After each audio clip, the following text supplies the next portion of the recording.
This is Omnibroslive for the week of February 28th, the last day of the month of February. This is Wednesday. This is the Q&A show. Normally, we have Jess Bragg on here. However, Jess couldn't make it tonight. He's okay, just dealing with some family stuff. So, unfortunately, you guys are stuck here with me. So, sorry. But I hope you guys are having a great Wednesday night. I see Nick already in the chat. What's up, nerd? Thanks once again, Nick, for recommending Black Hammer. I've been very, very much enjoying that series and all of its spin-off titles. I remember Nick constantly just telling me I need to check out Black Hammer, I need to check out Black Hammer, I need to check out Black Hammer. And when I finally did, whew, you weren't kidding, man. It's a hell of a good series. So, like I was saying, this is the Q&A show. So, guys, this is the important part. I need you guys to send me questions and interact with me. The more questions I get, the longer I can make this show. It's probably not going to be as long as a normal Wednesday show since I'm doing this by myself, but let's see how we're going, how we do things here. I don't like to put a time limit on these things because, you know, they can go for an hour or a half, 2 hours, things like that. Yes, actually, Attack on Louis, I did have a good day. It was a long day. In fact, I was actually just watching Hercules with my lovely lady, the classic Disney movie. I love Hercules, man. I had to stop it in the middle of it to kind of interact with you guys, so be thankful, you bastards, because I usually don't like to do that. But it was a good day. It was a good day overall. And of course, guys, I have to give a shout out to our lovely sponsors out there at In-Stock Trades. In-Stock Trades, ladies and gentlemen, where you can get up to 50% off your hardcovers, collected editions, omnibuses, absolutes, all that good stuff. And on top of that, you get bomb-proof packaging. You get amazing packaging, guys. I really cannot stress this enough. If you're tired of other competitors out there and their kind of shady business practices in terms of packaging and they're not great packaging, take the In-Stock Trades challenge, ladies and gentlemen. Order from them and see what the In-Stock Trades difference is. I love In-Stock Trades. I've been using them for years, and I can't stress them enough. They are our sponsors, and we thank them once again for sponsoring this lovely show. Morning, guys. Morning, John Wilson. Okay, answer this. I have the Fourth World Omni. Are you going to tear it up and send the front cover back so they can fix the blunder, or are you keeping the defective original? Here's the thing about that. Here's the thing about the Fourth World Omnibus.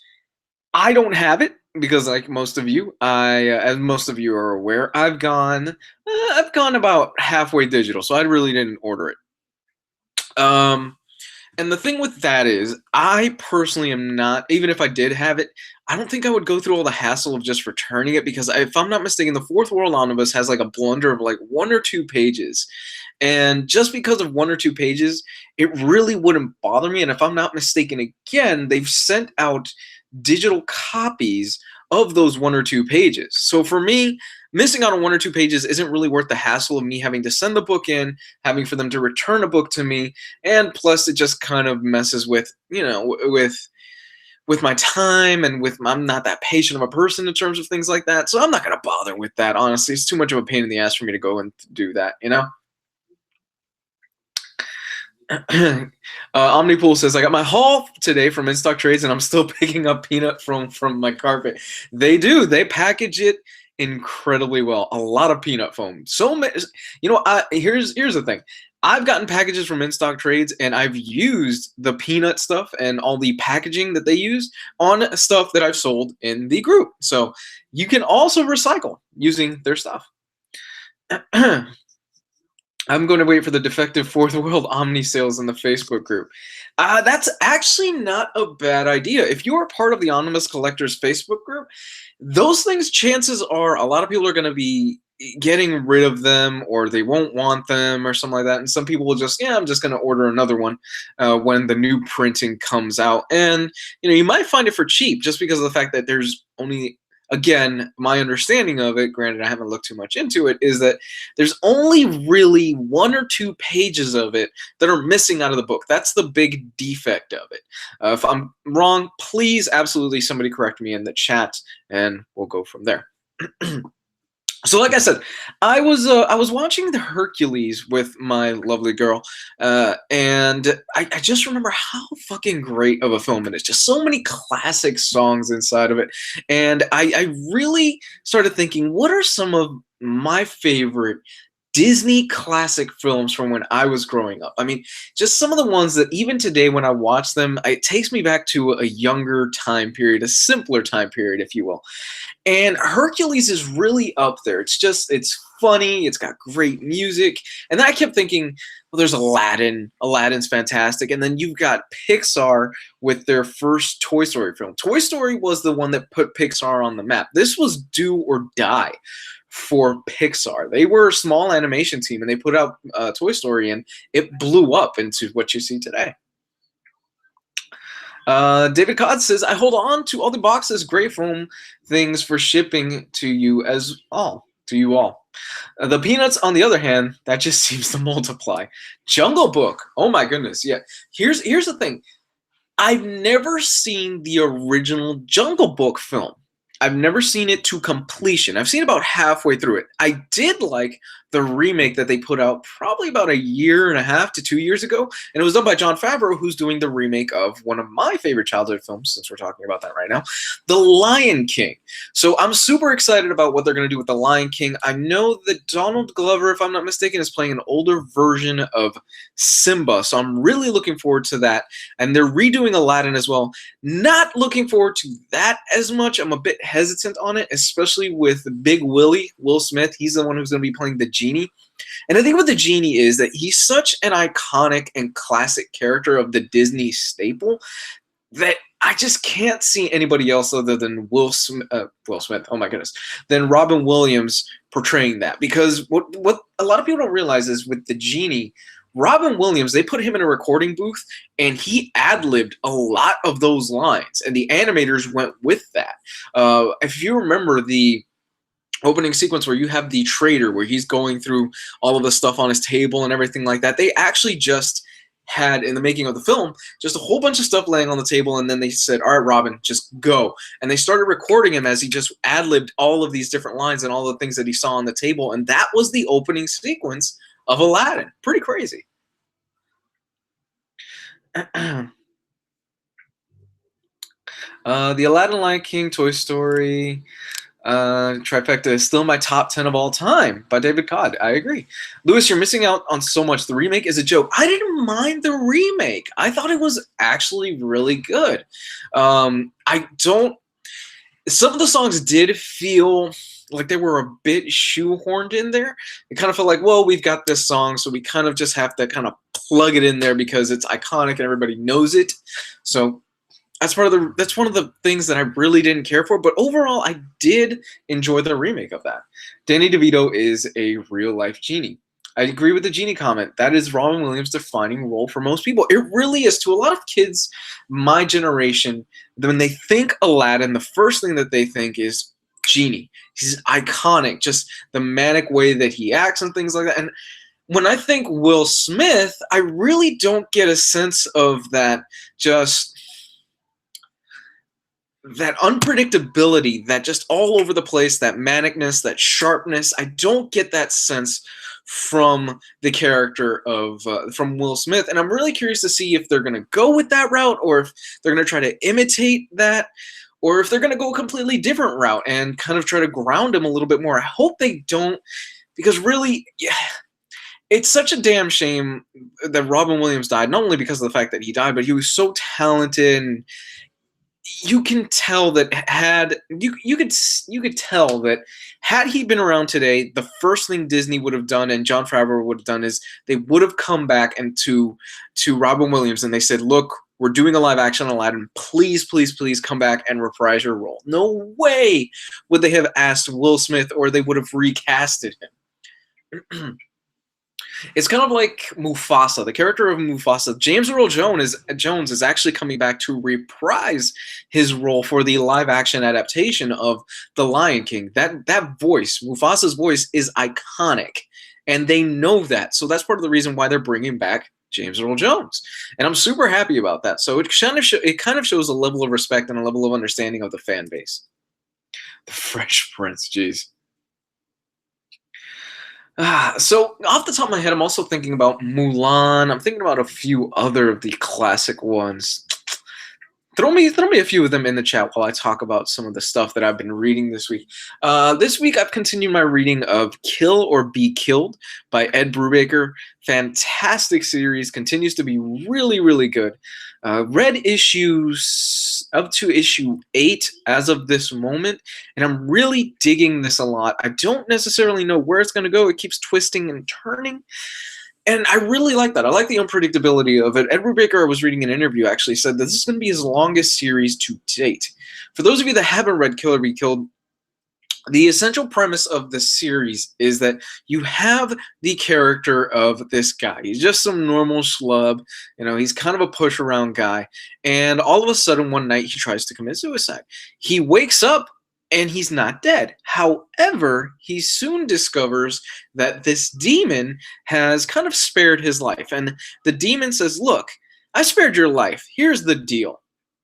Because of this, you basically are now my slave. You're basically my bitch. You have to kill one person every single month. This person has to be a really bad fucking person. And he ignores it at first. He's like, this was, it's a dream. It's a nightmare. But as the month goes on, as the 30 days start winding down, he starts seeing the demon more. He starts feeling like sweaty. He starts getting sick and everything like that. And he's like, oh, this is really serious. So he has to then go out every single month and he has to kill a bad person. And it's a really interesting look at how would somebody go about and do this? How would they have to become this vigilante? If you're a fan of like Martin Scorsese's Taxi Driver, it's got kind of creepy elements of that in it as well, because it's obvious this person isn't all that well as well mentally. He's got a few screws loose. Kind of just jumping back. Lady and the Tramp. Holy crap. Lady and the Tramp. I've never seen Lady and the Tramp. That's old. How about Oliver and Company? Do you guys remember Oliver and Company? Lewis, info regarding the Absolute Swamp Thing and the American Vampire Omnibus. You guys know about as much as I do. They were solicited this past week. I'm super excited, actually, for Absolute Swamp Thing by Alan Moore. That's one that fans I know have been dying for and have been clamoring for and have been just asking and asking and asking. I personally, my 2 cents on it is that I personally was hoping for an omnibus. Unfortunately, we didn't get an omnibus. I know a lot of people out there are like, man, I really wanted an omnibus. I wanted an omnibus too. However, God, an absolute edition is going to look so fucking nice. If they do it right, if they do an absolute edition nice, this thing could be a beautiful, beautiful little book. And I'm super excited for that. It's going to be nice, oversized art. I'm hoping for kind of like a green leather when you pull the book out of the slipcase, something along the lines of maybe what they did with Preacher. So that's kind of where I'm hoping they'll go with that. How about that Red Hood Omni? Fuck that shit. Who the hell at DC Comics decided, you know what, this is a good idea. Let's put out a Red Hood and the Outlaws omnibus by Scott Lobdell. Who was making that decision? Like, what? Okay, it's kind of like the monkey's paw. For those of you that don't know, the monkey's paw is you make a wish, you get the wish, but you get something fucking bad out of it too. So it's kind of like we got our absolute Alan Moore Swamp Thing, but on top of that, the other side of that is we got the shitty Red Hood and the Outlaws Omnibus by Scott Lobdell.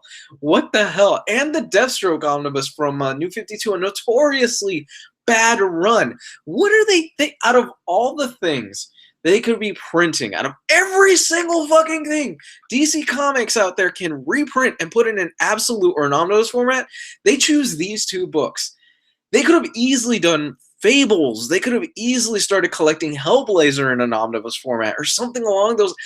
Anything but those 2 runs. I know Giovanni Menendez from A Week in Geekdom shameless plug.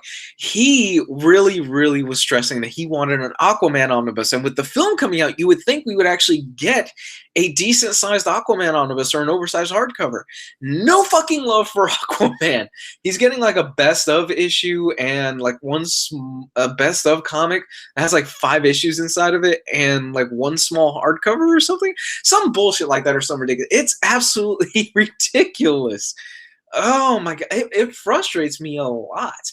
As far as the American Vampire Omnibus, it's only a matter of time. Scott Snyder is really that guy that I could see in a few years down the line where he'll be the next Jeff Johns, where he'll take over a lot of what Jeff Johns is doing right now, and he'll oversee a lot of projects and things like that.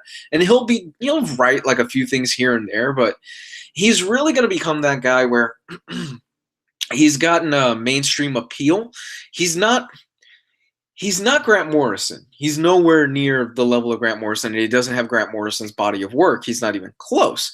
But he's going to be that guy where if you say his name, kind of like a Jeff Johns, where not necessarily casual readers, but your everyday readers, they'll go, oh yeah, I know Scott Snyder. I know who Scott Snyder is. He wrote that badass Batman run a few years ago. He's reaching that level if he isn't there already. And American Vampire is really his first work. It's what broke him into the mainstream, so it makes sense that they're going to release it in an omnibus format. My disappointment is that the fucking thing still isn't finished, and we've been waiting what is it, like a year and a half at this point for more issues. I was talking about this to Ryleymo in the chat the other day, and I was really taken aback by the fact that he's like, yeah, they're coming out with more issues. Apparently Vertigo's doing like a reboot or something like that in the next few months, and there's going to be more of American Vampire. I haven't looked into it too much, so I'm not entirely sure if Rafael Albuquerque is coming back to that series or what's the deal with that.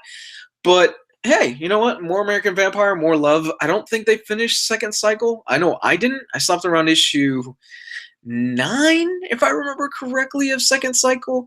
Okay, so slight spoilers for second cycle. I stopped around the time when they're like, yeah, let's go into fucking space. I was like, what? Okay. All right, we're going the batshit insane route. Yeah, let's do this. And I was all down for it, and I stopped around there. Scott Snyder and Romita Jr. live in the next town for me. I see him in Starbucks sometimes. Oh, pretty cool.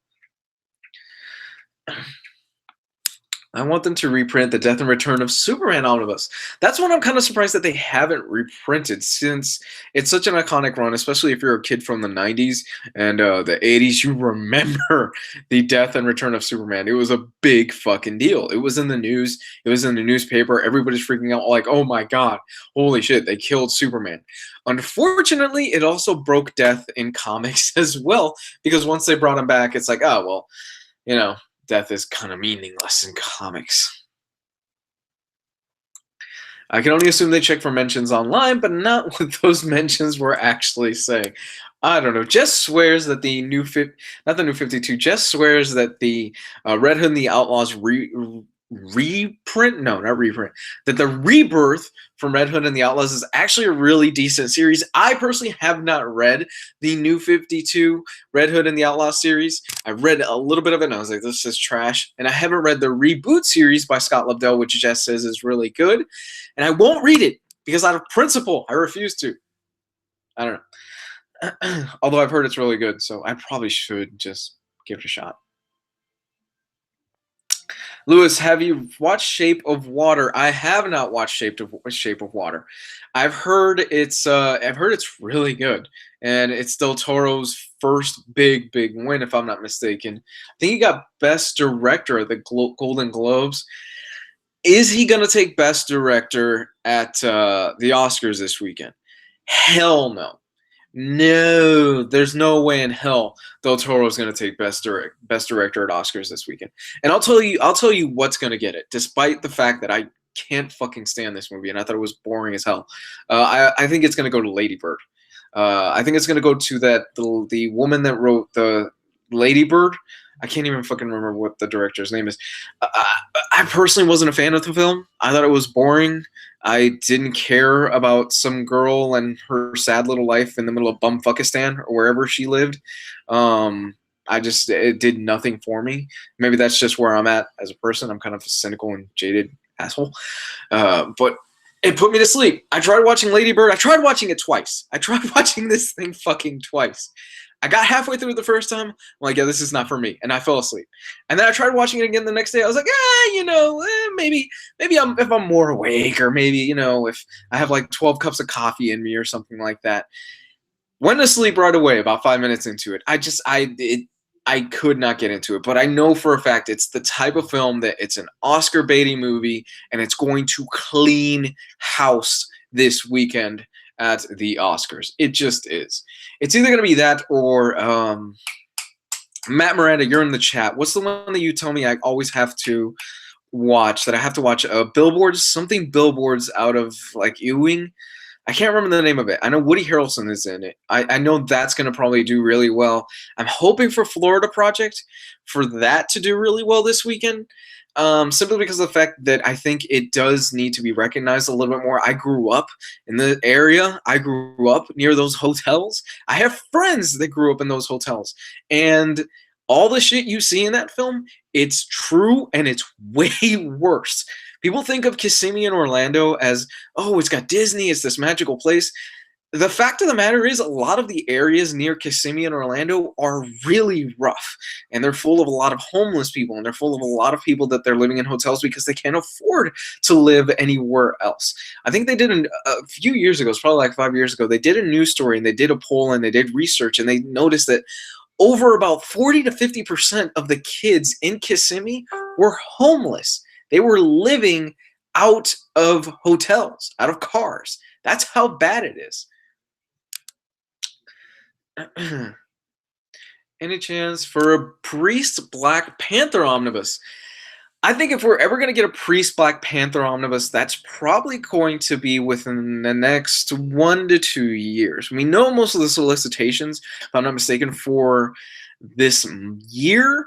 So if we get something, chances are it's going to be sometime next year. And I think with the obvious popularity of Black Panther and the well-deserved financial money it's raking in, this thing is just grabbing money hand over fist, that it's a matter of time before we get a Priest Black Panther omnibus. I just hold out on that. My recommendation is just wait, and eventually you'll get it, and you will enjoy it, or you won't enjoy it. I know the guys reviewed it this past probably like 2 weeks ago, and a lot of them said, yeah, it really wasn't for me. I didn't enjoy it so much. That's fine. I love Priest Black Panther run. I find it a lot more enjoyable and a lot more interesting than Ta-Nehisi Coates' run, despite the fact that I think Ta-Nehisi Coates is a brilliant writer. I just don't think, the little bit that I've read of his Black Panther run, I don't think that he knows, or at the start of the run, I don't think he necessarily knew how to write comics. It felt more like I was reading a prose novel, and it bored the shit out of me. And it also felt like I was jumping into the middle of a story. I've complained about this a few times.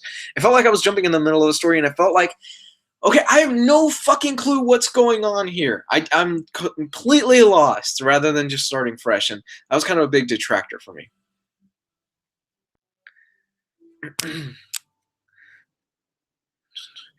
Francis McDormand, Sam Rockwell, and Woody Harrelson are great in 3 Billboards. Ooh, I need to watch that. Let me look back. Oh, John says that he actually watched Shape of Water last night, and he loved it. Let's see. Where's the rest of the Batman New 52 omnibus? That's actually a really great question. Do I think we will get the rest of the run in absolute editions? Personally, I'm really surprised that we already don't have 0 Year collected in Absolute Edition. If there's any of his run that needs to be collected in an Absolute Edition, it's 0 Year. And, of course, the death of the family, and, of course, the Endgame stuff. I'm really surprised we haven't gotten those runs in Absolute Editions because they lend themselves so well to that format. A lot of those runs, they're pretty much self-contained. You really don't need to read anything else outside of those little runs. Scott Snyder's really good where he will finish an arc. That's it. We're starting kind of fresh with this new arc.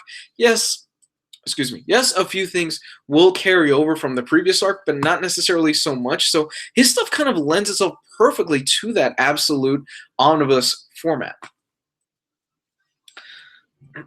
Lewis, have you read Hillbilly? It's in the same universe of The Goon.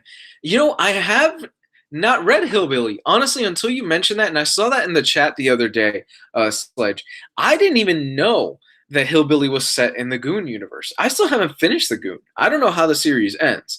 I know Powell ended it probably like 2 years ago, and I need to go back and actually finish that series. I think I'm all the way up to the last trade, if I'm not mistaken.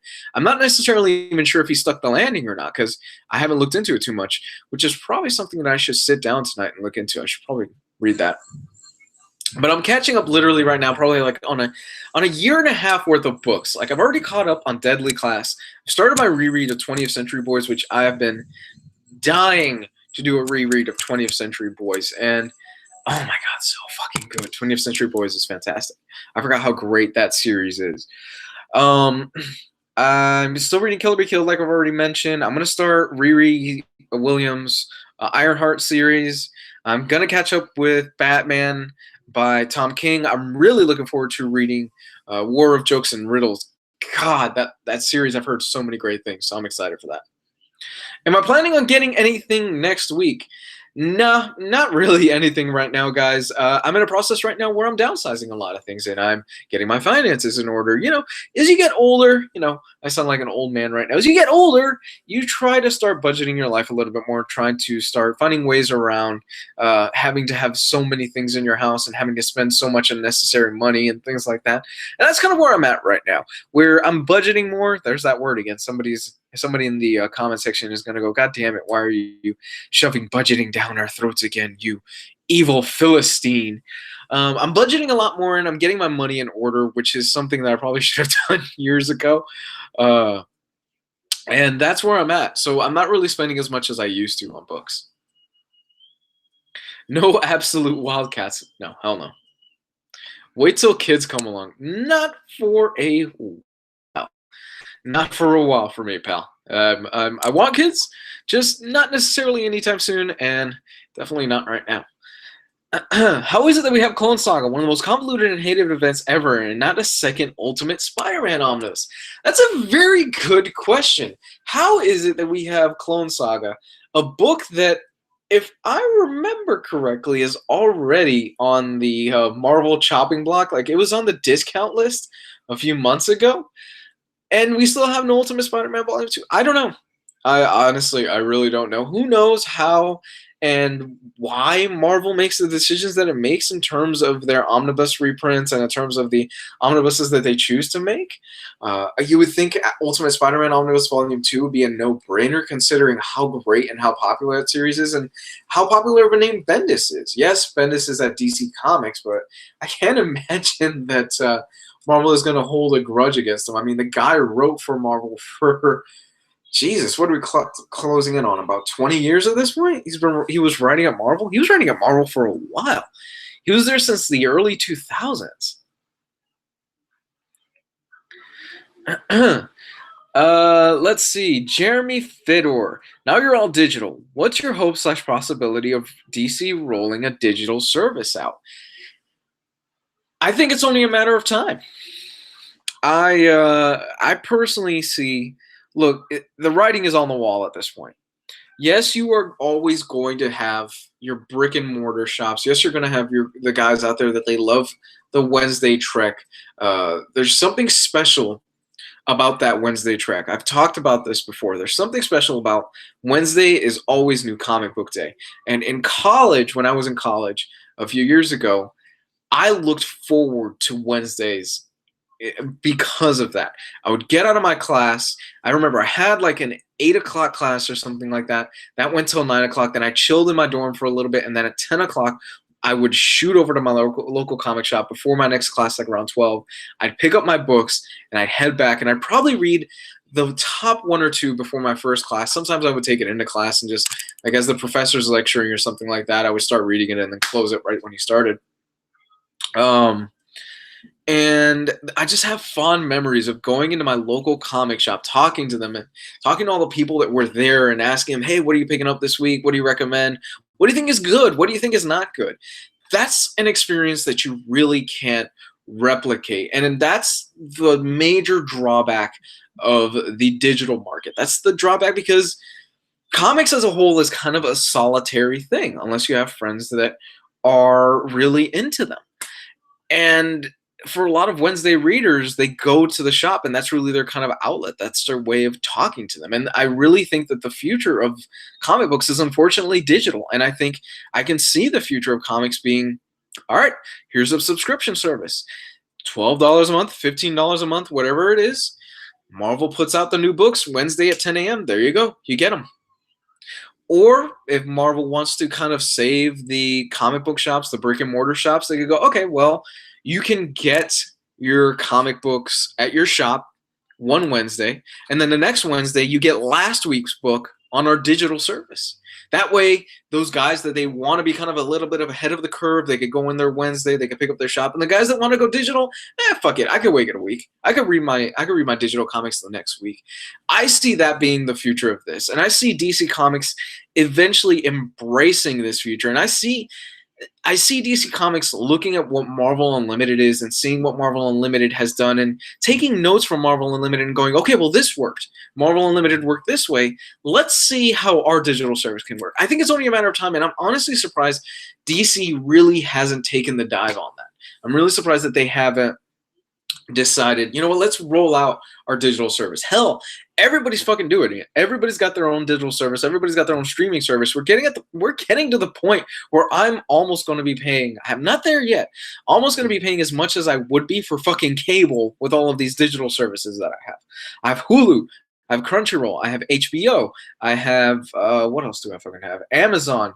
I have Netflix, but Netflix, I got an account through my stepfather, as I'm sure a lot of people do.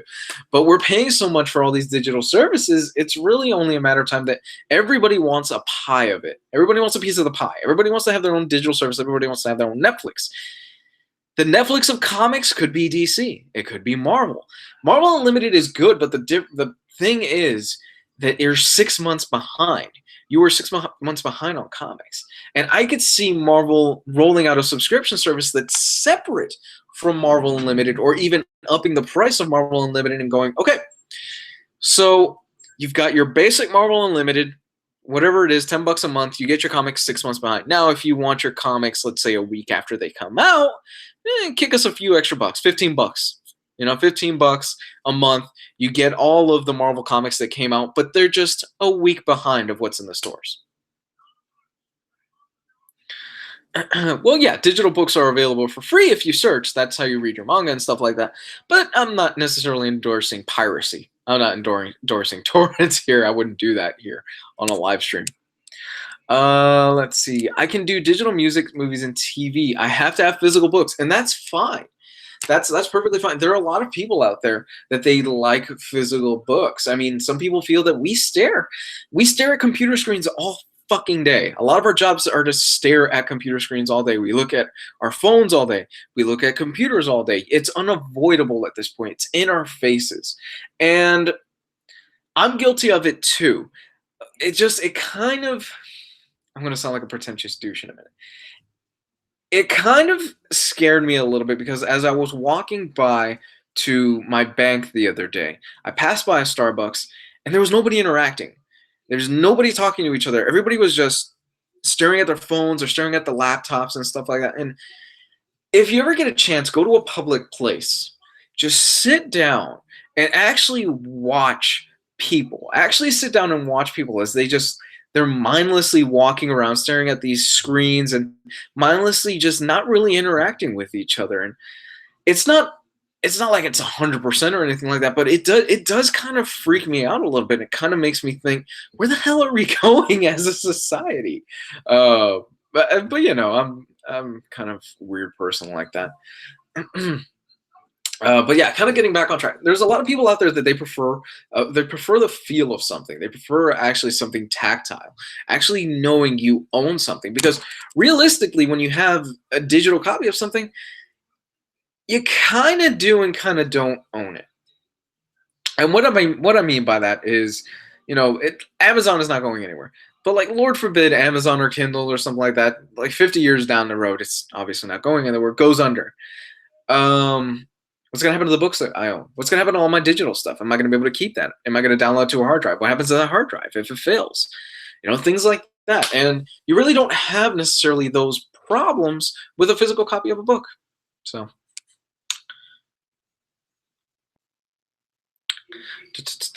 I want a color Dread Omni, John Wilson. I've never read any Dread. I've never read any Dread books. I don't even know necessarily where to start with the character of Dread. It's just something that's really never caught my attention too much. Sam I am asked, have you read the Cross series? Will it ever get an omnibus? I personally don't know if Cross will get an omnibus. I can't necessarily see it getting an omnibus. I know it's got its hardcore following and it's got its diehard fans, but I don't think that a lot of people will necessarily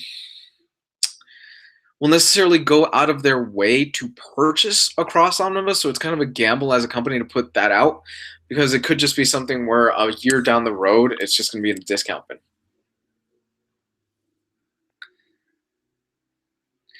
Part of why I advocate for the Humble Bundle, they're DRM free. Download to as many places as you want. You know, I've never actually participated in any of those Humble Bundles, but you can get some really, really great deals. I know a few months ago, the Image Comics had a Humble Bundle, and they had some really great stuff on there. They had a huge chunk of The Walking Dead, if I'm not mistaken. Am I digital for games? Jeremy Fedor asks, have I gone the digital route in terms of video games? No. I haven't gone the full digital route of video games. However, I am slowly getting there more and more. I'm slowly finding the convenience of having digital video games. For example, I don't have to go to GameStop, and I know GameStop isn't going to, I don't have to worry about somebody trying to upsell me on, well, did you pre-order this, or did you get the new Call of Duty, or dude, shut the fuck up. Just give me my goddamn game. Okay, I know it's your job. I know you have to try and upsell me. I know your hours depend on it. There's a few videos on YouTube, if you ever get a chance to actually see what it really is like working at GameStop, and it fucking sucks. You have to upsell people, otherwise you don't get your hours. But that's, you know, kind of like a lot of retail positions. But in terms of digital for video games, I like it. I like the convenience of it because I can preload a game and all the patches are there. It's all preloaded. And I wake up the next morning. If I want to play it like an hour before I got to go to work, I can wake up a little bit earlier. I get that first hour in and I can get a taste of it. And it's already there. I don't have to wait for the GameStop to open. I don't have to go to GameStop after I get out of work. And I can avoid all that mess. So I do like the benefit of it. What I can't, at least for the foreseeable future, see me going digital on is actually 4K Blu-rays, 4K UHDs, at least for the foreseeable futures. I really like my Steelbooks, and the fact is 4K streaming is good, and it's getting there, but 4K streaming is just not up to the level as a proper 4K UHD Blu-ray with HDR and all the bells and whistles on it. It's just, the image is so sharp and it's so clear. It's incredible. And for those of you out there that say there's not a big difference between 4K HDR and regular Blu-ray, I have to disagree with you personally. The other night we were watching Blade Runner 2049. This is probably like the fifth time I've watched this film at this point. And on accident, we put in the regular Blu-ray. And I'm watching this and I'm going, what the fuck is wrong with my TV? I was thinking something's up with my TV because the image looked a little bit soft. It didn't look as sharp and as clear, and it looked a little bit dull. And I stopped the movie and I pulled it out and I was like, oh shit.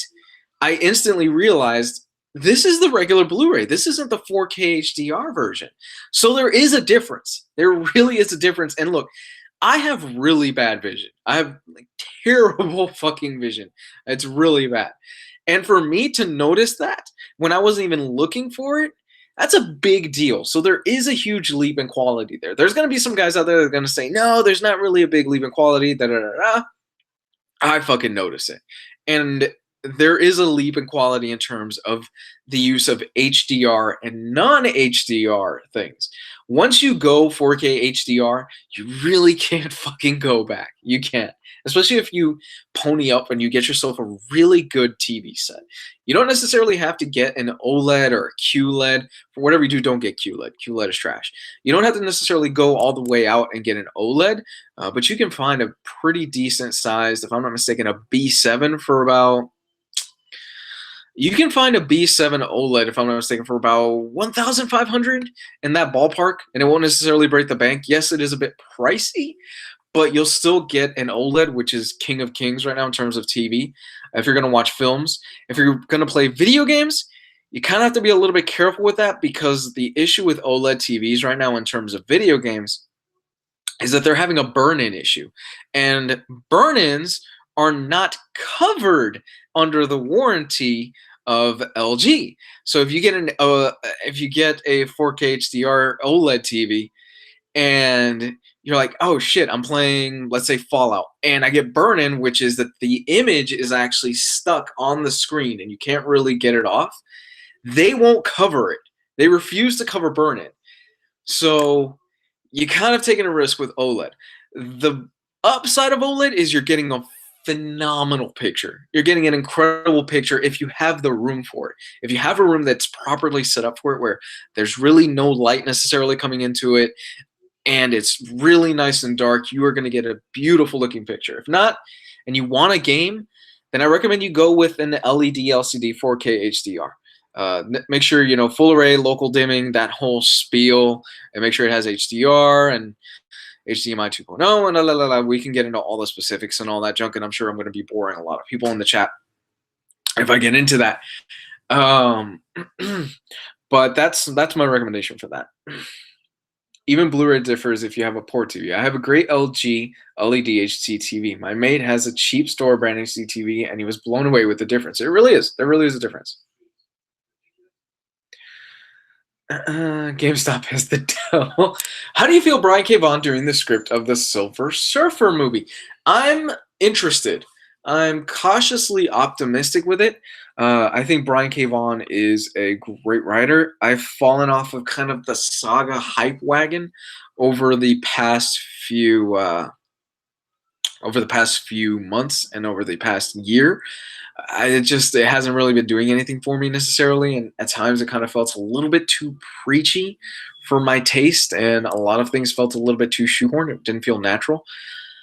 But I'm interested to see what Vaughn can do. I mean, Vaughn's TV work, he worked on Lost, and he's done a few little things here and there, but we'll see. I mean, we'll see if he can actually pull it off. He's still a great comic book reader, and you cannot take the fact away from the man that he wrote Y: The Last Man, and he wrote Ex Machina. He wrote some brilliant and fantastic and amazing comic books. You've Omnipool. I've got a Samsung MU8000 70-inch. Ooh, nice. You went all out. And a Samsung UBD M8 5000 4K Blu-ray player. Not bad, man. Not bad at all. Oh, I forgot to mention. Okay, we're kind of still on the subject a little bit of 4K HD TVs. If you get an OLED and you get the Dolby Vision, I'm blanking on the name of it. It's their own version of HDR, basically. There's only currently, if I remember correctly, there's 2 4K Blu-ray players that support that format at the moment. So that's kind of a pain in the ass, because yes, Dolby Vision is a much better looking picture if the films support it, but you're only able to pick up, like, I think it's the Oppo is the one that has Dolby Vision. There's Dolby Vision ready, and there's a Sony Blu-ray player that's out currently that is Dolby Vision ready as well. So your choices are very limited in terms of 4K Blu-ray player if you really want to go all out. And you're going to end up paying about $500 just for the Oppo, just for that Blu-ray player. So, but for those of you out there that are just home theater enthusiasts, that's probably a drop in the bucket. Let's see. Somebody asked some questions. I know somebody asked that they were coming to Orlando. They were coming to the Florida area over the here we go. Dave K. Any good shops in Orlando, Kissimmee area? Visiting soon. To be perfectly honest, if you're looking for whales and if you're looking for special things, we don't have really that many like iconic or good shops. We had Gods and Monsters a few years ago, but unfortunately the shopping mall that they were in got closed down. And because that shopping mall got closed down, they had to relocate. And unfortunately, they had to relocate into a much smaller, less impressive venue. The original Gods and Monsters was fucking incredible. It was a huge shop full of art, full of statues, full of books, it had a bar in the back. It had a live karaoke lounge. And I know they've moved into a new space. And me and Tyler Blunt, a few months ago, we went to the new location because he was visiting here in Orlando. And we were really disappointed at where the new location was. It was not even like a quarter of the size of where the original shop. It just felt way too crowded, and it just felt like they had way too much stuff going on. Now, since then, I've heard that they've expanded and moved the stuff into kind of a bigger location in that same area that they're in, and they have a bar now. But I haven't been back there since. Now, if you're looking for a place, I know somebody said, Sledge, any retro video games in Orlando? We have quite a few. I mean, dude, just down the road from my house, there's probably like 3 or 4 retro video game stores. There's quite a few retro video game stores in this area. If you want to go to a bar that has retro video games that are free, you just got to pay a $5 cover charge, and you have to be over the age of 21. You know what? I'm blanking on the name, and I was there a few weeks ago. Hold on, video game bar Orlando. Let me see. What was the name of it? Okay. If you're looking for a cool place to go at night and to hang out, if you're looking for a cool place to go out and to hang out at night, and you want to bring your girl and you want to get a few drinks and you want to play some video games, Player One is fantastic. It's really cool atmosphere. It's a really nice place. There's enough space for you to walk around. It does get really busy on the weekends, but you can go out, you can have a few drinks, you can play some video games for free. They have modern games. They have a huge TV at the bar, and you can see people there playing Smash Brothers. They hand you the controller. You can play with random people, and it's a really cool little hangout spot for a lot of people in this town. You might be moving to Melbourne Beach. Wow. MegaCon is in Orlando, and I will be at MegaCon all 4 days. I'm planning to be all 4 days in May. I'm really looking forward to it. MegaCon is something that I look forward to every year, but I don't. Last year, I kind of started to feel the burnout of it. By the 4th day, I was like, you know what? I kind of feel like I've seen everything. And the thing is with MegaCon is it really doesn't change too much. They're bringing in more guests, and they're bringing in more movie and TV guests. But to be completely honest, I don't really give a shit about movie and TV guests. I don't really care about meeting celebrities or anything like that. I would rather meet comic book creators, and that seems to, like all conventions when they get really big, that seems to be kind of the second thing on their mind. They seem to be more interested in bringing in guys like Jason Momoa and David Tennant and things like that. And there's nothing wrong with that, but it's starting to get to the point where it overshadows the comic book guests, and that's really a pain in the ass. It's really kind of annoying, It's kind of it's the positive and negative side about comic book conventions nowadays is that, well, the positive side is that there are plenty. There's plenty to go to. They're all around, and you can enjoy them. The negative side is they're not really about comic books anymore, folks. They're really not. What they are pop culture fests. They are festivals that are just there for you to meet celebrities, for you to kind of indulge in your favorite TV shows and things like that, and hang out with other people that like the TV shows. The comic books really aren't the star anymore. And I noticed that first time last year when I went to MegaCon, and I'm like, where the fuck are the comic books? There's not that many comic book shops here. There's not that many places here that are selling any any trades, any paperbacks, any hardcovers. Where the fuck are those things? And they were missing. And I was really pissed off. There was only like a handful of shops at MegaCon last year where they had that stuff, and I was a bit disappointed with it. And I was a bit let down, mainly because of the fact that there was a shop there that they used to be there every single year, and they would sell like brand new books, stuff that just came out probably like 1 or 2 weeks before the con for like 50 to 60% off. I was like, oh shit, this is really cool. And this was before I started buying from in-stock trades and things like that. I was like, wow, this is cool. Like, this guy's selling this book for like 60 to 70% off. And if I buy in bulk, I get an even greater discount. That shop wasn't there anymore.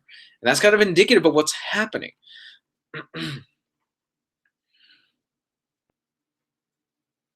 David Cott, I was about to say Omnibros Mega Meetup, but then I saw which weekend it was. I think it's the last weekend in May. We did a meetup last year where Gabe came out. We hanged out. A bunch of us got quite a few drinks in us. Like by the time we were done, the whole table we had was just full of drinks. Everybody was drinking that day, and it was really fun. MegaCon will have Jim Lee this year. Yeah, I'm looking forward to that. Jim Lee seems to be coming out here a lot more. He was here a few weeks ago, if I'm not mistaken, at one of our local shops, Coliseum of Comics, and he seemed to enjoy his time there. I was lucky to get to Baltimore Comic Con in September, where I met Jess, Faria, and Jay and Will. Oh, that's pretty cool, man. You know, a lot of people say that their goal is they want to make it out to San Diego Comic Con. I've given up on that shit. It sounds like it's way too much of a nightmare. It sounds like it's way too much of a pain in the ass to even get into San Diego Comic Con, and then you got to get a hotel, and then it just sounds like it's a fucking terrible experience. It doesn't sound like it's that fun. I'm not gonna. It sounds like it would be my worst nightmare. Where it's just overcrowded, and no. I'm good. I'm good. I'm really good.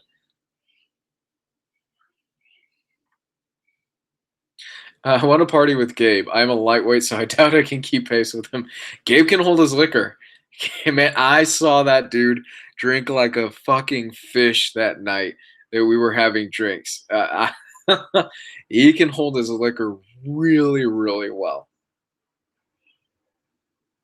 Like he was putting it down. It was like he had like some shots. He had some whiskey that night. Then some guy walked around and he's like, hey, do you want this 6-pack of beer? And Gabe had it. He started drinking it. I'm like, the guy can put it down, man. I've heard New York Comic Con is great. I've heard C2E2 is kind of what San Diego Comic Con used to be, where you can go to C2E2 and you can meet your creators and you're not just crowded and you're not in just a big mess. I've heard it's a lot better. I've heard New York Comic Con is pretty good, but it's also starting to get to kind of that San Diego Comic Con level where it's just overcrowded and it's too much of a pain in the ass and all this other stuff. So, yeah. If you guys remember the live stream that we had, me and Gabe from MegaCon last year, he was putting them down, man. He was really, really putting them down. Oof. Yeah, for those of you that don't know, Gabe actually ends up, he works at Torpedo Comics from in Vegas.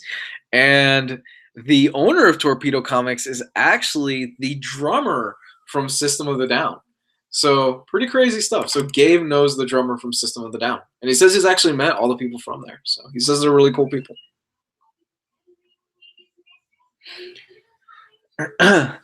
Scott Snyder, Andy Kubert, Greg Capullo, David Finch, Tom King, Amanda Connor, Jimmy Palmiotti, Janet Paquette, and Peter Tomasi will be at MegaCon. Yeah, it's a pretty good list. And if you ever get a chance to meet Tom King, I met him last year, and he's one of the most likable, nicest, genuine guys. Super approachable, super cool dude, and you know he doesn't take all the credit for his work. I was talking to him about how he's one of the best writers out there and all this stuff. He's like, oh, man, thank you so much. You know, but I'm really nothing without the guys that work with me, you know, Mitch Gerards and like all the other artists that work with me and stuff like that. I was like, holy crap, like this dude is really genuine. He's really humble and he's a really cool cat. He's a really good guy.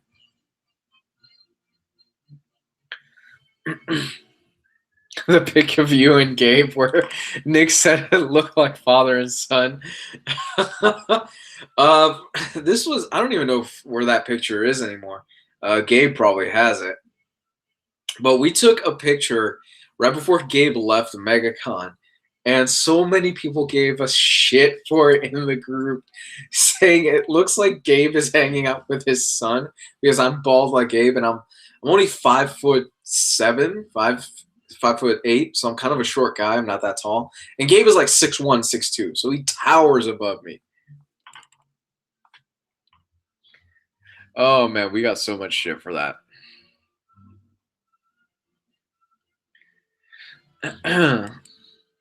Gabe is like 6'7". I forgot how tall Gabe is. I think Gabe's like 6'1", 6'2". He's a pretty tall guy. He's a good chunk taller than I am. Like, he towers over me. The cues for Tom King of Baltimore were insane. I missed out. I got to meet Mark Wade, Greg Pak, Steve McNiven, Klaus Jensen. And, you know, I'm surprised that wasn't the case at MegaCon. You could literally walk up to Tom King almost any time at MegaCon, and he would have maybe one or two people around him, but it wasn't like he had a huge line like all over the place waiting for him. The person that was like that was Scott Snyder and Bobby Capullo, Greg Capullo. The line to meet Snyder and Capullo was fucking ridiculous. It was insane. They cut it off because it was so bad. You had to show up there like an hour before just to get the chance to meet them.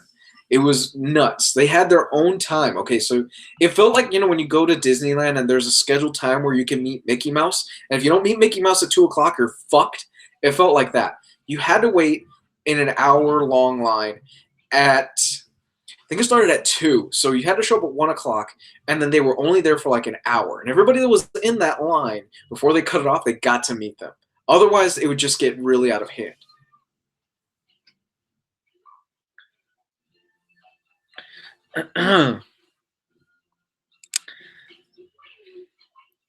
Gabe is the Kareem Abdul-Jabbar of Omnibros.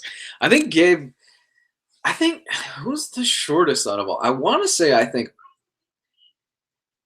it's either me or Riley that are the shortest of us.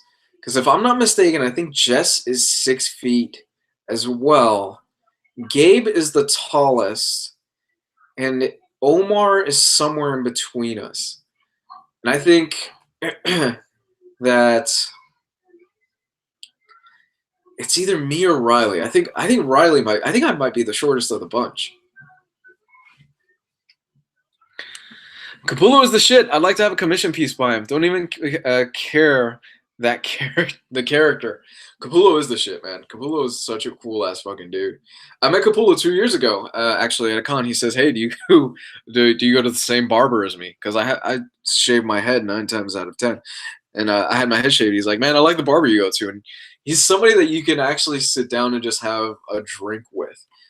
In fact, I have heard some stories of like where people got lucky after a con, and they'll see Capullo at a bar, and they're like, I'll buy him around. I'll buy him a round of whatever he fucking wants. And then Capullo sees him, and he comes up to him, and he starts fucking talking to him, and they start shooting the shit for like a good hour.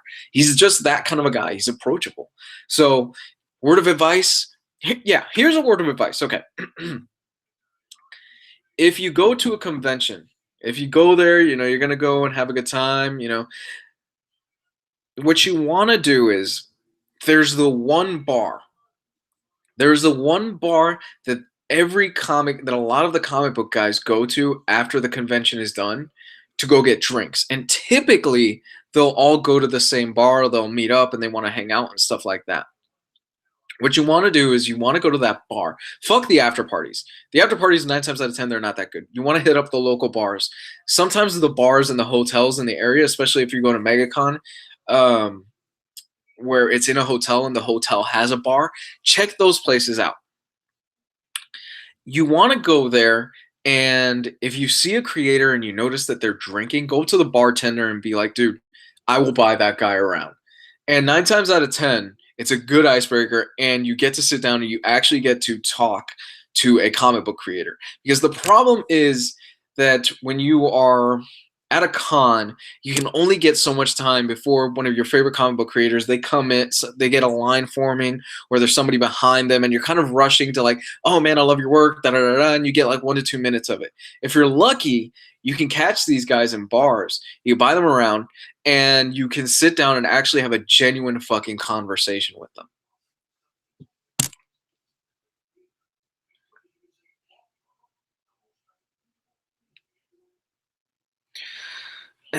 Jess is a big stocky guy. Capullo is the shit. Okay. Yeah, I'm curious how tall. John, how tall are you? I think Gio is tiny. I don't know how tall Gio is. I think Gio is actually, I think Gio is about my height, if I'm not mistaken. But I think Gio is just a bigger guy all around. The real question is, what is the proper barbershop etiquette? Chat with a barber, or both of you keep your mouth shut and just get it done? That's a good question, man. Damn, that's a fucking good question. I've never been one that is to strike up a conversation, so I kind of keep my mouth fucking shut. So whenever I go to the barber shop, that's what I would do. I'd just tighten my lips and just be like, all right, get it done. That's me. Because one, I don't want him to get too distracted and fuck up my hair when I had hair. So that's just me. I love Jess. He meets me, some random guy who he only knows from the group, who has traveled to the US from the UK, and he bought me dinner. He's a gent. Oh, Jess is a sweetheart, man. Yeah, Jess is that man. He's been nothing but nice to me, and in fact, he helped me out quite a few years ago when me and my girl were going through some tough times. Not relationship wise or anything like that. We were dealing with some personal things, and it was getting really rough. And he came through and he really fucking helped us out when we didn't even ask for it. So for that, I'm always going to be grateful for that guy. We need to have a big Omnibros meetup. OmniCon.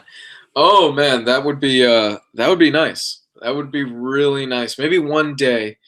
One day we'll see.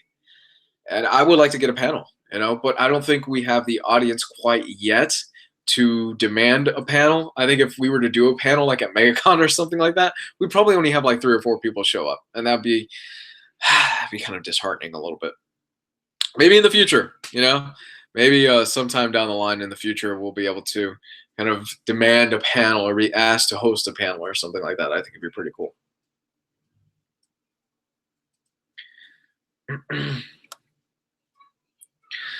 Glad Kevin Smith is still with us.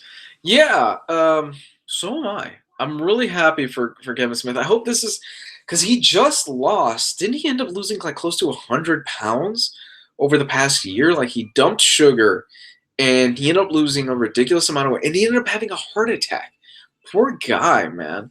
That ended up happening over the past year. That ended up happening over the past week, and I really felt like he went through all this work to kind of get in a little bit of better shape, and then heart attack. So he did kind of jokingly say, well, maybe now's the time for me to go vegan.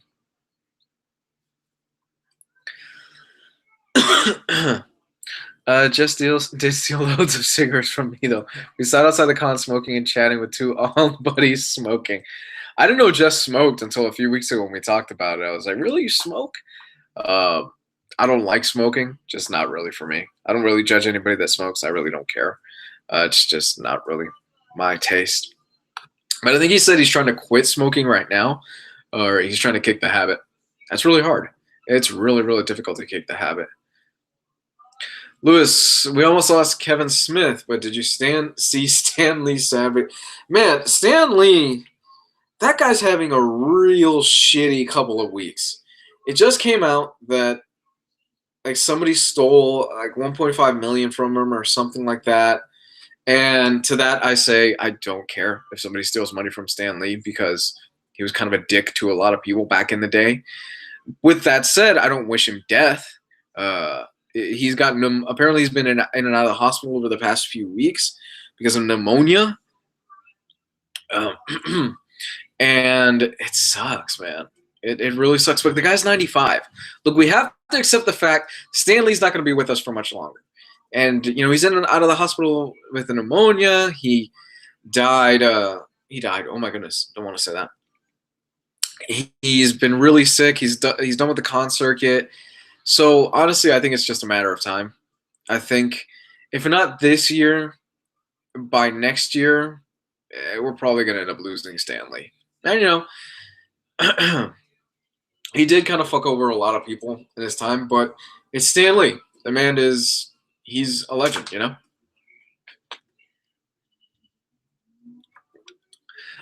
has gone downhill since his wife died last summer.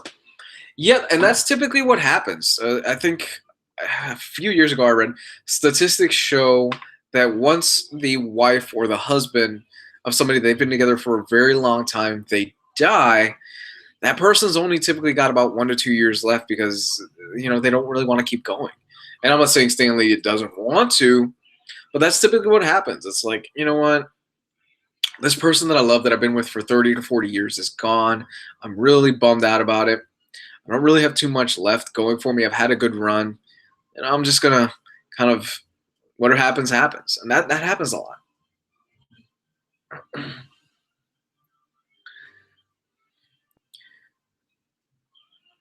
Yeah, I just wish he can at least see this year's Marvel films. My prayers go out to him. Cool. I mean, he's got, we're March. We're about to be in March starting tomorrow. Jesus, it's about to be March starting tomorrow. And, he's just got to make it to May. And he gets to see Infinity War. He gets to see the culmination of all this. So. Yeah, just Stan has gone downhill. Stan the Man is appearance at a con near me in a few months, provided he doesn't cancel. Thinking about going just to meet the dude. It's pricey. It's very pricey to meet Stan Lee right now, even more so now that he's not really doing cons too much. And the fact that a lot of people are starting to get a little bit nervous because the guy's like 95 and he's not in the best health anymore. So a lot of people out there are like, let's meet Stan Lee right now before he croaks. And cons know this, and they jack up their prices because they know this. So you're going to pay a little bit more than, let's say, you would 3 or 4 years ago.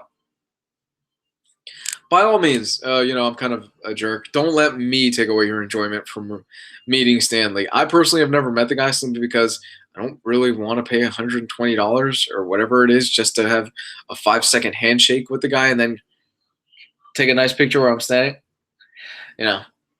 That's just a waste of money to me, personally. Now, if it was Jack Kirby, on the other hand, okay, I'd probably pony up for a chance to meet Jack Kirby before he croaks. Man, Jack Kirby, that's such a sad story to hear about that. That in his twilight years, in this last few years, him and Roz would actually go to cons. This was back in the 90s. Because I've got some older friends that they've been doing this for quite a while. And you would go to cons and Jack Kirby would just sit there doing sketches, handing out sketches, and nobody gave a fuck. Nobody would go up and meet and talk to Jack Kirby. Like, he would just be sitting there and, like, you just walk up to him. It's Jack fucking Kirby, like the king of comics. And nobody cared. But it was the 90s. It was the 90s era. It was the Todd McFarlanes, the Extreme, the Rob Liefelds. And Jack Kirby's style just wasn't popular back then. And it's a fucking shame. He never got to leave. He never got to see what his creation became. Like, everything that he put together. Something like that just breaks my heart a little bit. And for those of you out there that want to know where you can order some of Jack Kirby's greatest hits, some of his greatest omnibus, some of his greatest hardcovers, some of his greatest trade paperbacks, you can go to In Stock Trades and receive up to 50% off on certain hardcovers, trade paperbacks, special editions, and all that good stuff. Take the In Stock Trades challenge, ladies and gentlemen. I know I promoted them at the beginning of this video. This is the middle of the video, so we got to get that plug in. And order from In Stock Trades and take a look at just how damn good their packaging is compared to their competitors. We love In Stock Trades here. We appreciate In Stock Trades.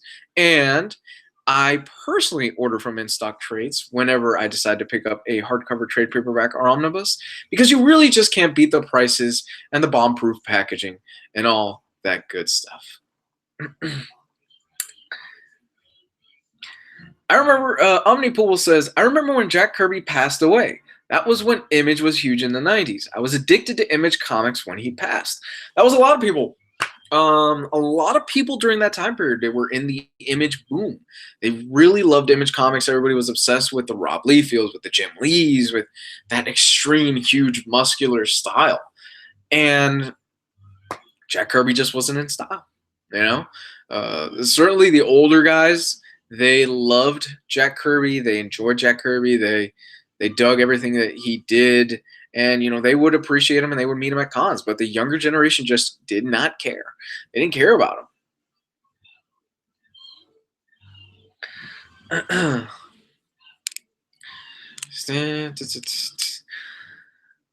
I remember when Jack Kirby passed away. That was when Image. Yeah, we talked about. Wow.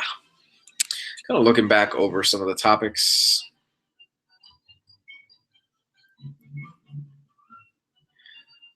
The update earlier from Kevin Smith was great. He's back home and he looks well. See, even with Kevin Smith losing all that weight, you gotta be careful with what you eat nowadays. You gotta, and I'm learning this too.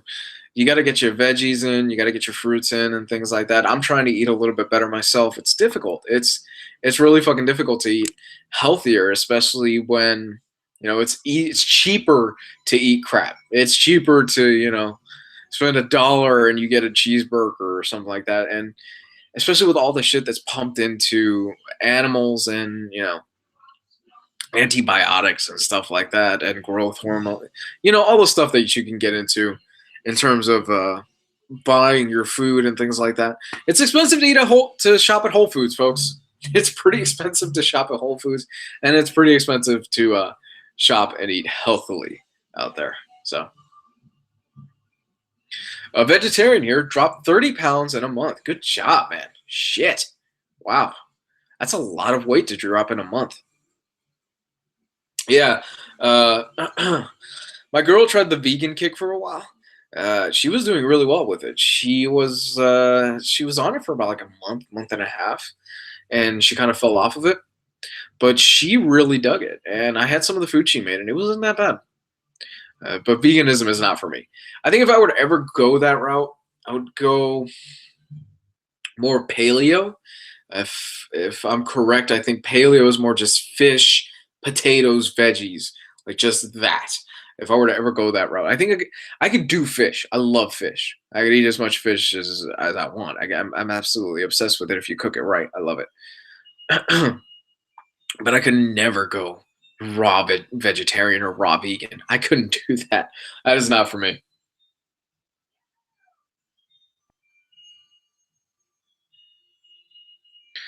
Kevin Smith issue was his LAD. Yeah, I saw that. 100% blocked over years of bad living. He's now had a stent, so his heart is getting more oxygen than he was probably for the past few years. My girl's father had a stent put in him last year. He had a heart attack, and they had to do the whole stenting thing. They had to crack his ribs. They had to put the whole thing in there, and it's not fun. It is not fun. It forces you to eat healthy, and it forces you to stop smoking, and it forces you to take care of yourself a whole lot better.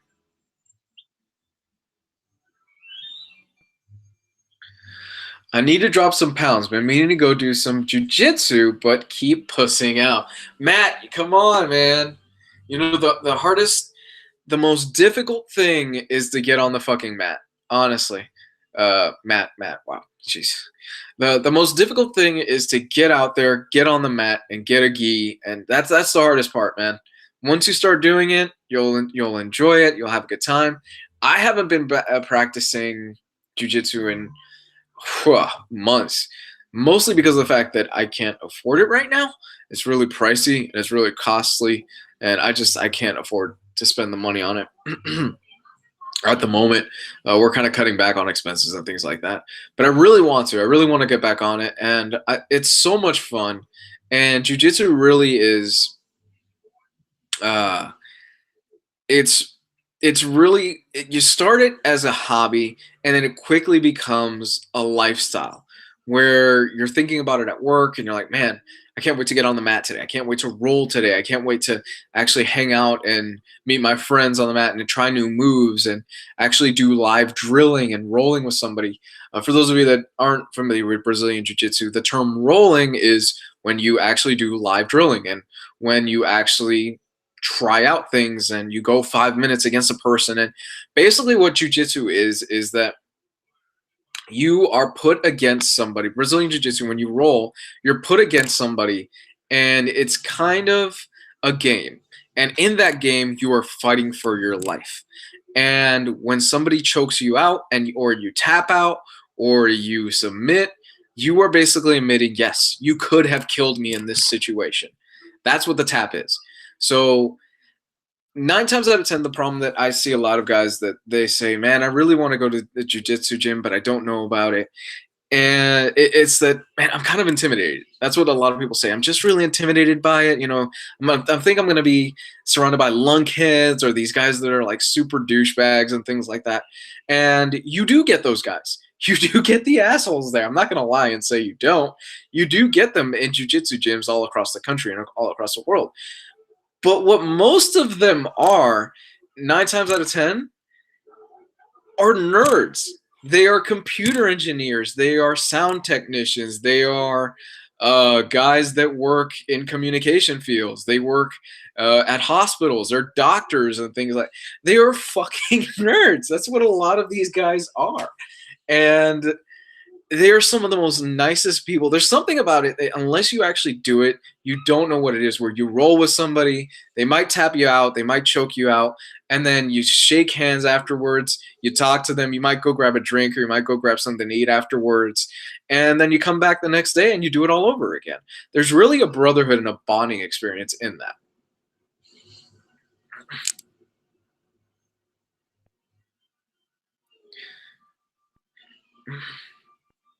Matt Miranda, I called the school and explained my concerns, size and whatnot, and she said, "Come down, I'll be fine. Just keep putting it off." Dude, don't worry about. You know, we talked about it. You are in fact, you know, you're a bit of a bigger guy. Don't worry about the weight because you'll lose the weight regardless. Trust me. And any jiu-jitsu school that's worth its merit we'll have a beginning class. We'll have kind of like an introductory class to jiu-jitsu where you will go to the class and they'll see where you're at and they'll take things a little bit slowly and they'll be able to push you and you'll get a fucking great workout and you'll lose the weight. Trust me about that.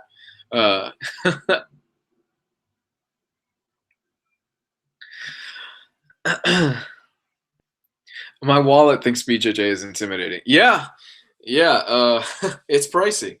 Jiu-jitsu most jiu-jitsu schools are pretty pricey. The school that I was attending, I had a year-long contract with them, and I was paying about $100 a month.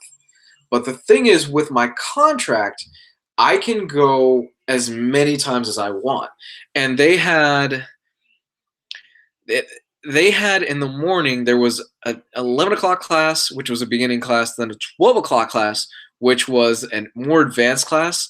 And then in the afternoon, they had at 5 o'clock, they had Muay Thai. Then at 6 o'clock, they had another beginner class. And at 7 o'clock, they had another advanced class. And if you wanted to, you could attend all of that. And this was like 6 days a week. So for $100 a month, that's a hell of a fucking good deal. So what they had was a really good deal.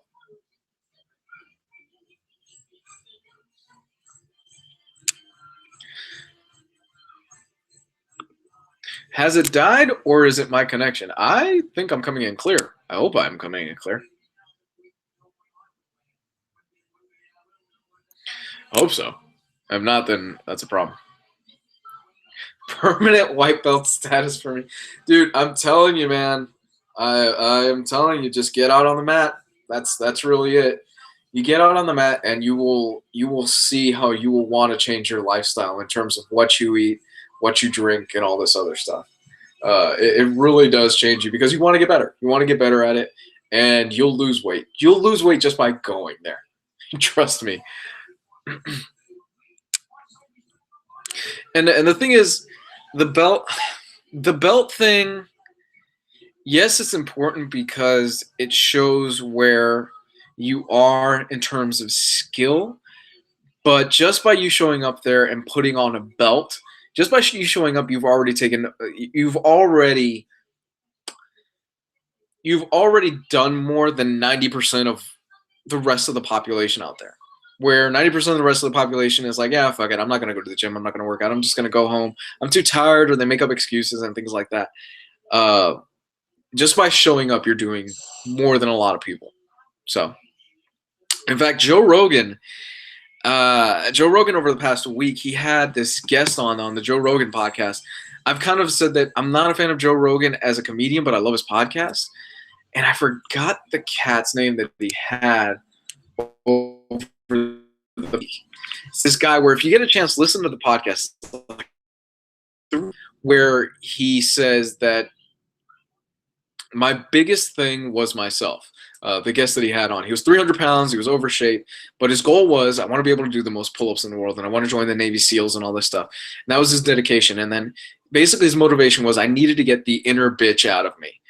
And, just he kind of fought for it. He lost the weight, he joined the Navy SEALs, and he was super successful. It's a really inspiring story, and I kind of wish I knew the guy's name. Let me see if I can pull it up. Joe Rogan. Podcast. Let's see if I can pull up who it was. It was David Goggins. Yeah, if you get a chance, watch the Joe Rogan podcast with David Goggins. It's really good.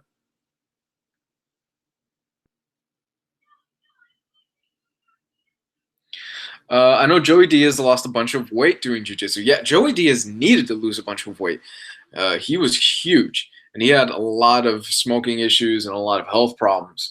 And since he started jiu-jitsu, he's still a big guy, but he lost a lot of weight, and he's, drinking water more, he's eating cleaner and things like that. And that tends to happen with a lot of guys. Yeah, at the end of the day, your belt status doesn't matter. It's like they say, the belt is really only there to keep your pants up. So I've seen, and Joe Rogan talks about this. I've seen it too. I've seen purple belts tap out black belts. I've seen, it's rare. It's super rare, but it does happen. I've seen brown belts tap out black belts. That's the beauty of jiu-jitsu. It's fun, and it becomes a lifestyle. And I'm probably rambling on, and I'm probably sure a lot of people think, shut the fuck up about jiu-jitsu. I'm pretty sure there's somebody out there that thinks, oh, geez, this guy's going on and on about this. Let's talk about comics or something like that.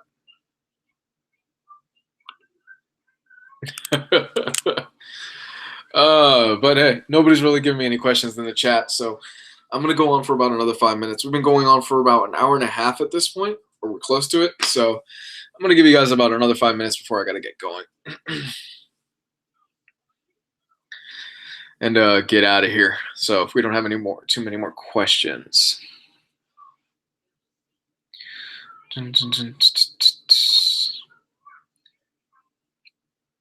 But yeah, Matt, look, I'm telling you, man. I'm telling you, you got to get on the mat, dude. You'll thank me for it. Or maybe try Muay Thai. You might enjoy Muay Thai a lot more. I know I actually enjoyed Muay Thai more than Jiu-Jitsu. Not saying I didn't love Jiu-Jitsu, but I just kind of like the sparring aspect of Muay Thai a lot more. Plus, I'm kind of claustrophobic, and having somebody who's like 300 pounds laying on top of me as I'm trying to escape the position, or when they had full mount on me, and I'm like, oh, jeez. It wasn't fun. It was not fun. Edgar or T-City? Edgar. I'm putting money on Edgar winning that.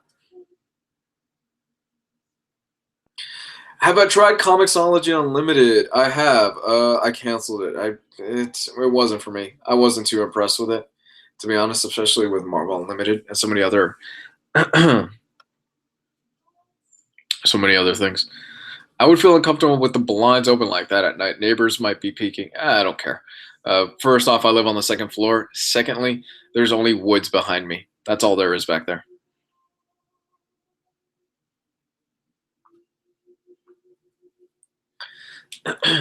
Yeah, Nick Munoz, he does jujitsu. Well, he used to do it. I don't know if he's still too active in it, but I'm pretty sure he told me he went to Nick and Nate Diaz's school, if I'm not mistaken. He went down there and he trained with them.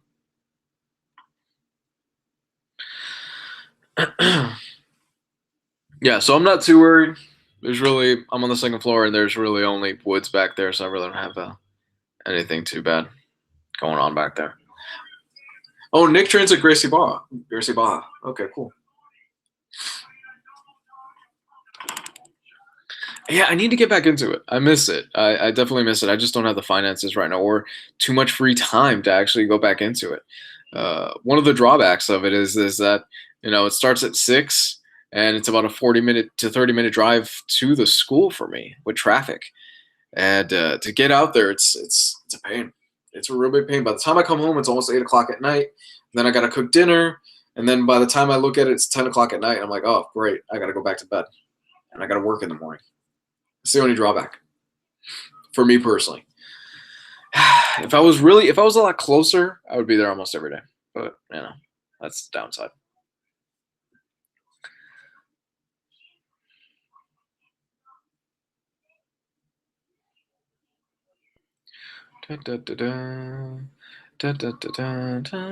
Not too many questions left.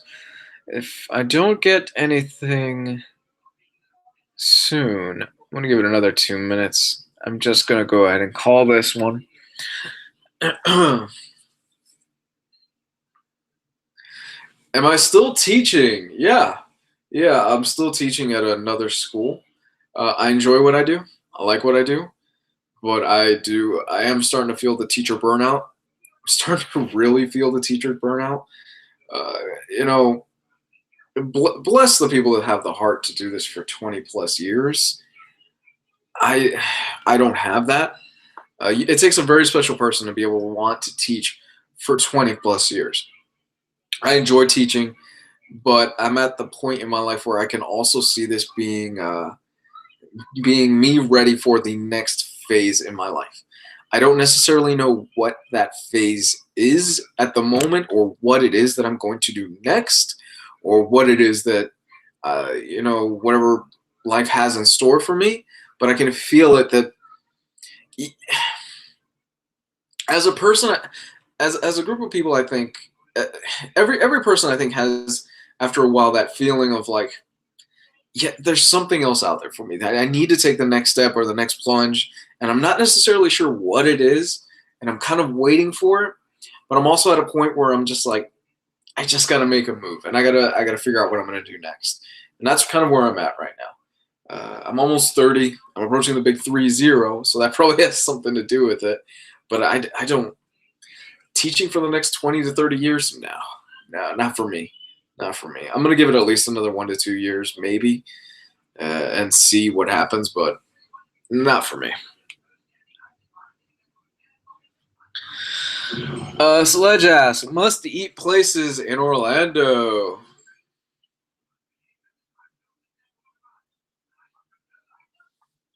I'll get back to that in a minute. Not remotely close to BJJ, but the fitness talk inspired me to do some push-ups as soon as while listening. So thanks. It's a big step. Look, those of you out there that are, you're like, damn it, I wish I could just get in better shape. I wish I could, da da da. Get off the fucking couch. That's the big thing. Like you gotta, like I'm telling you right now, you should probably watch the Joe Rogan podcast with David Goggins from last week. You just gotta fight that inner bitch inside of you that's telling you, you know what?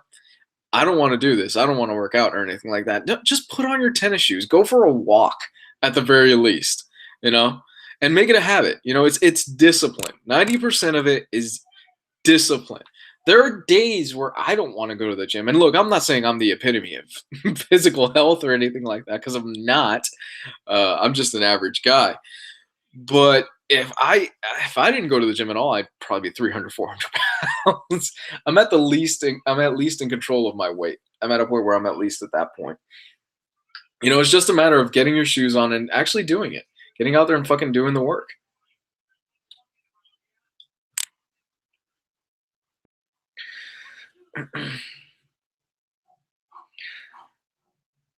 Random question. Must-eat places run out. Right. It depends on what you're into. If you like kind of Asian fusion food with Mexican, Taco China is a must. It's off of Mills Avenue. It's a little shop. It's incredible. The food is fantastic. Let me think. If you're vegan, vegetarian, Dandelion is really good. Local shops. Tijuana Flats is fantastic. I'm trying to think of just local places. Ooh, there's a barbecue joint here that's great. It's you've got two choices for barbecue. It's either going to be Carobama, incredible barbecue there. They have fucking fantastic barbecue. Get the kitchen sink. Kitchen sink is amazing. They throw everything onto it. Or you have Four Rivers, which is actually pretty good as well.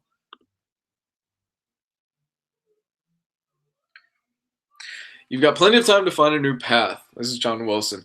I used to be a truck driver. I got into IT at 30. Worked in it for the 17 years, now unemployed, but I don't want to go back to the corporate bullshit. I don't blame you. I don't blame you, man. I really don't. It's a pain in the ass to do the whole corporate bullshit thing. Yeah, I can't see myself working in an office the rest of my life.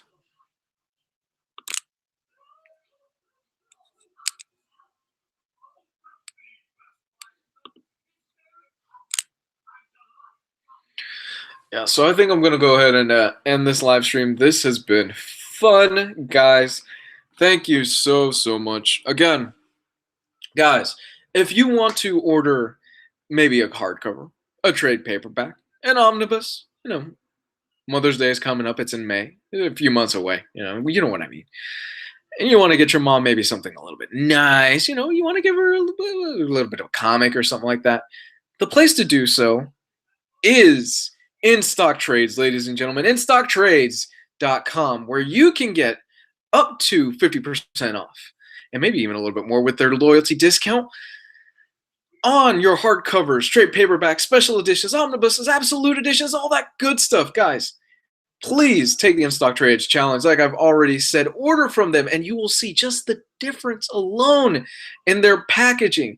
They will send you books packaged to the nines with tape, with bomb-proof padding inside of it, and your books will be cradled like a newborn baby child. It's fantastic. I love In Stock Trades. I've been ordering from In Stock Trades for years, even before they decided to sponsor this show.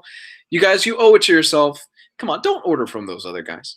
You know who they are. Don't order from them. Order from In Stock Trades. They really are the best place to pick up your comic books, your hardcovers, and your trade paperbacks. Like I said, take the In Stock Trades challenge, and you will see the difference. I love you guys. Have a good night, everybody, and take care.